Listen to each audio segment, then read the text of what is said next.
Bonjour à toutes, bonjour à tous. Cette vidéo porte sur l'analyse des groupes stratégiques.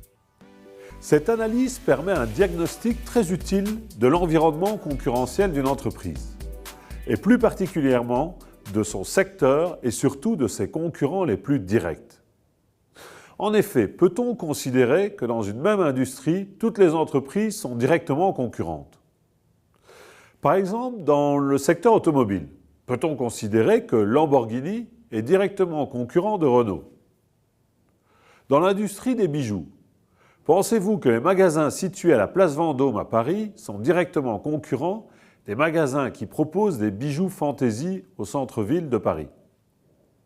Dans le secteur du tourisme, les entreprises spécialisées qui proposent des trekking ou des aventures à forte valeur ajoutée, sont-ils directement concurrents des grands groupes comme TUI ou Neckermann, qui sont plutôt des généralistes avec une offre très large à des prix très compétitifs? Ou encore, dans l'industrie de la confection, va-t-on considérer qu'une entreprise engagée dans le sur-mesure sera directement concurrente de celle qui propose du prêt-à-porter? Alors vous l'aurez compris, nous allons tenter de découvrir comment détecter et mieux connaître ses concurrents les plus directs au sein d'une même industrie. En effet, l'analyse sectorielle classique donne une vision générale de l'industrie, mais toutes les entreprises au sein d'un même secteur ne sont pas concurrentes directes entre elles. Alors pour appréhender ces entreprises ayant opté pour des positions stratégiques différentes dans le secteur, nous mobilisons le concept de groupe stratégique. Nous pouvons définir les groupes stratégiques comme un sous-ensemble d'entreprises au sein d'un même secteur qui adoptent des comportements stratégiques similaires et qui ont des accès à des ressources similaires. C'est-à-dire qui optent pour les mêmes politiques de prix, le même positionnement, qui s'adressent au même type de clients, qui utilisent les mêmes canaux de distribution.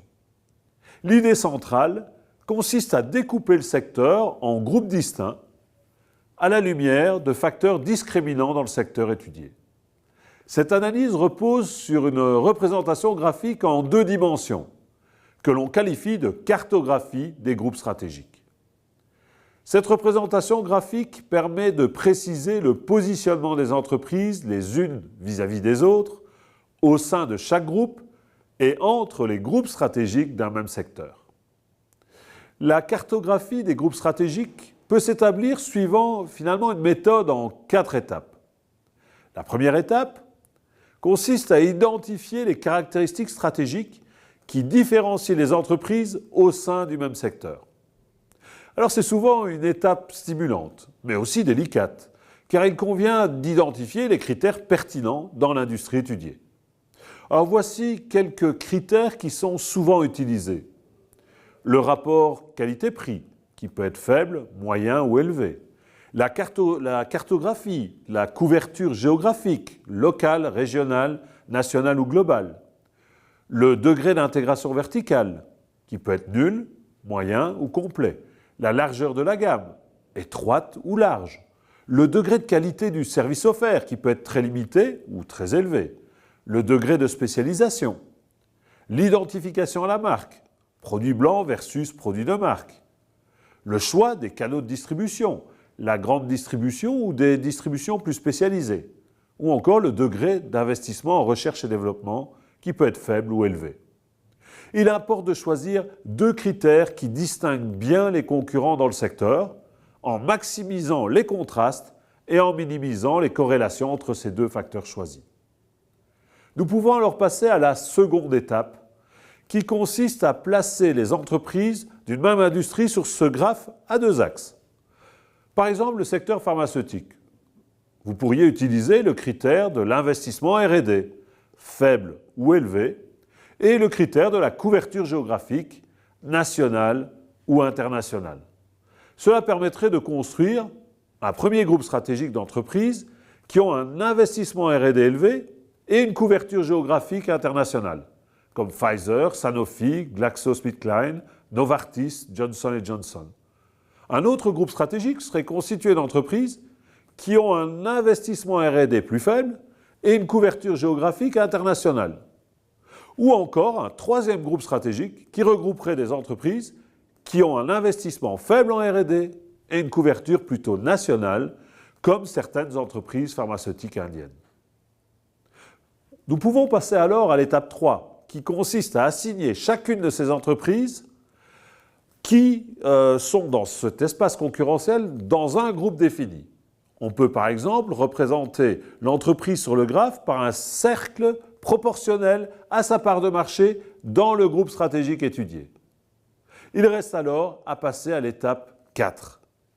Elle consiste à, si possible, construire des cercles autour de chacun des groupes stratégiques qui réunit les entreprises similaires et dont la surface sera proportionnelle à la part de marché du groupe stratégique par rapport aux ventes totales de l'industrie étudiée.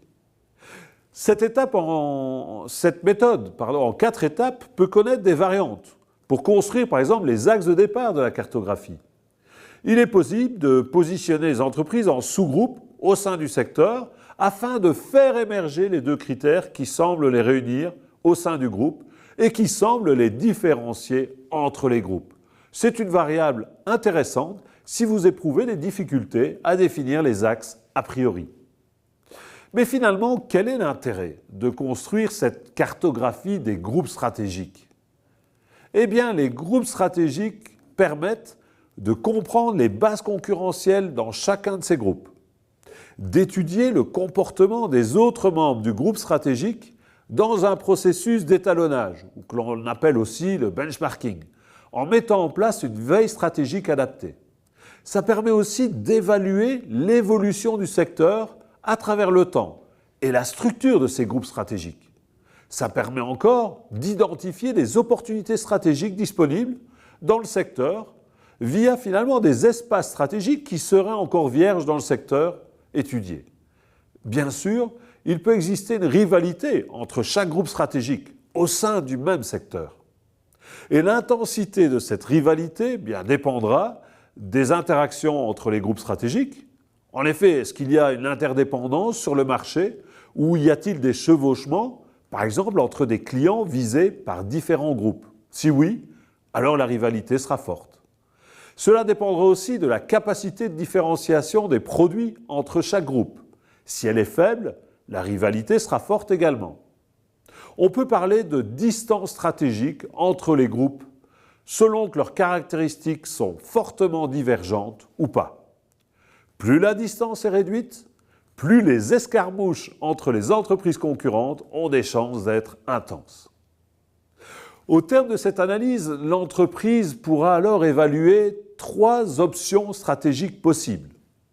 Se profiler comme leader dans son groupe stratégique actuel, tenter de pénétrer un autre groupe stratégique au sein du secteur, mais dans ces conditions, il conviendra alors d'évaluer ce que l'on appelle les barrières à la mobilité. Ce sont les barrières pour passer d'un groupe stratégique à un autre, au sein de la même industrie. Alors les principales barrières à la mobilité sont les économies d'échelle, la différenciation de produits, les coûts de transfert, l'accès aux circuits de distribution, les capitaux nécessaires ou encore les politiques des pouvoirs publics. En fait, ces barrières protègent les entreprises appartenant à un même groupe stratégique contre des entreprises extérieures au secteur ou des entreprises qui souhaitent changer de position en passant d'un groupe à l'autre au sein même du secteur. Enfin, la 3e option stratégique consiste à saisir de nouvelles opportunités en pénétrant des espaces stratégiques vierges dans le secteur et ainsi créer un nouveau groupe stratégique au sein de l'industrie. Par exemple, dans le secteur automobile en Europe, Renault, en collaboration avec Matra Automobile, a créé un nouveau groupe stratégique lorsqu'il a lancé dans les années 80 son Monospace, le monovolume, inspiré des minivans américains. Ou encore la voiture Smart, qui a été développée dans les années 90 par Mercedes-Benz en collaboration avec Swatch, a créé un nouveau groupe stratégique des petites voitures citadines. Voilà, pour conclure cette vidéo portant sur l'analyse des groupes stratégiques, je vous laisse sur une citation de Michael Porter. L'essence de la stratégie est le choix d'accomplir ses activités d'une manière différente de celle de ses concurrents.